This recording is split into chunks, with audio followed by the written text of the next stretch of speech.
Excuse me? Up. Be quiet.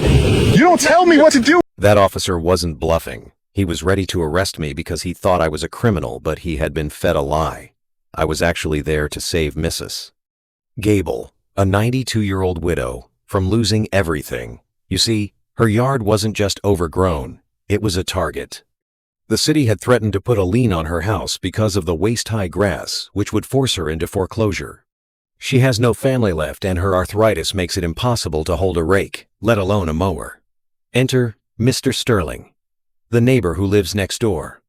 Instead of helping this sweet old lady, he was the one calling the city every single day to report her. Why? Because he's a real estate flipper, he told Mrs. Gable to her face that once the city fines bankrupt her, he'd buy her property for pennies on the dollar. When I pulled up with my trailer to do the job for free, Sterling didn't just get mad, he panicked. He knew if I cleaned the yard, he couldn't steal her home. So, he called 911 and told them a violent trespasser was destroying property. That's why the police rolled up with lights flashing. That's why the officer got in my face, telling me to step aside. I shut off the mower and calmly explained the situation, pointing to Mrs. Gable, who was weeping on her porch, holding the eviction notice. The officer looked at the terrifying jungle of a lawn, then looked at the crying grandmother, and finally at Mr. Sterling, who was smirking by his fence. The tension broke.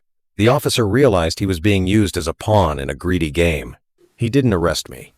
Instead, he turned his back to me and stood guard between me and Sterling, letting me finish the entire job in peace. We saved her home today. If you think we need to protect our elders from people like Sterling, type respect in the comments.